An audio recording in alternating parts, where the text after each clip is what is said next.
Bournemouth University is now part of an international partnership project to deploy 3D printed artificial reefs to help marine wildlife. Hi Alice! Hi! Hi! So, can you tell us a bit about what's happening here today at Poole Bay? Lovely day for it. Yeah, no, so today we're going to be deploying some artificial reef units, so that's what you can see here in front of us. So These have been 3D printed with concrete. It's an international project, so a European project. We've got partners in France, Spain and Portugal, so we're all deploying the reefs at a similar time to see how they colonise in the different countries. Yeah, great. So, can you tell us why are they artificial reef units? Why are you deploying artificial reef units? So a lot of the natural reefs are quite degraded, so through kind of fishing activities, industrial activities and the construction of artificial man-made structures, the natural reefs are degrading quite a lot, so we're trying to promote the marine life in the marine environment and to try to give them a home and a habitat to live within. So Alice, why are they 3D printed? So they're 3D printed so you can make a more complex shape really, so you're not limited by a traditional mould. The normal reef units are kind of made of wooden shuttering, so they're quite kind of either square and they're quite uniform in shape, whereas these you can get a much more kind of surface texture. So you can see here they're really lumpy bumpy, so each of this is kind of a layer of different concrete, so this has all been pumped out of the 3D printer, and you can get overhangs as well, so you can get features that aren't flat surfaces, so you can get that undulating kind of feature. So it's just more attractive for marine life, it creates more habitat for the marine life to be able to live within. So with the 3D printing you've got control over the diversity, you can control different overhangs and lots of different detail. Yeah, so you can basically make whatever you want, any shape you want you'll be able to, in theory, 3D print as long as you've got the right kind of strength of concrete and the right consistency of concrete as well.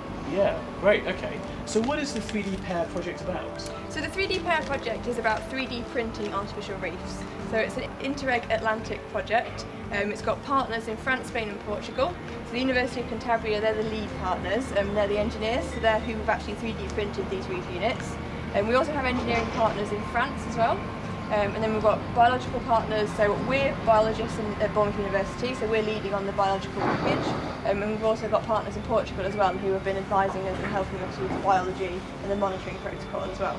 Great, excellent. So you've got all these different projects across Europe and all these different partners adding their own expertise from different countries. So Alice, how were these reef units designed? These reef units were designed by surveying the natural reefs that we have in Poole Bay and also the existing artificial structures, things like pipelines and artificial reefs that we already have out there in the marine environment. So we picked features such as the overhangs, the holes in the tunnels that were actually more diverse, so that they actually housed a higher diversity of animals. And we found out that certain animals like certain features, so the lobsters for example, really like tunnels, so they like to have an entry and exit hole, so they don't like to be backed up against a hole. So they can escape? Yes, they like to have a two-way escape rather than just a one-way escape. Yeah. So we've got various tunnels that go in one side of the reef unit and outside the other, and we've got some tunnels that go all the way through, so you can swim all the way through the reef unit, through the centre.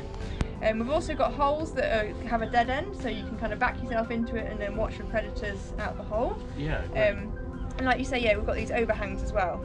Yeah, so you're kind of mimicking the natural environment. You're mimicking the variety and diversity of habitats in the natural environment through the use of 3D printing. So how long will you be monitoring these reefs after they're put in the water? For the duration of the project, we're going to be monitoring for 2 years, so we have funding to survey them for 2 years. And we're going to be doing a variety of different things. We're going to be scuba diving, so we're going to be looking at what's in the individual holes, the tunnels, the surfaces, the overhangs. And we're also going to be using a remotely operated vehicle, which is like an underwater drone, so we can kind of see and video what's in the water without us disturbing them. Because sometimes the divers can disturb kind of the marine life. Yeah. So we can kind of see what's happening when we're not down there.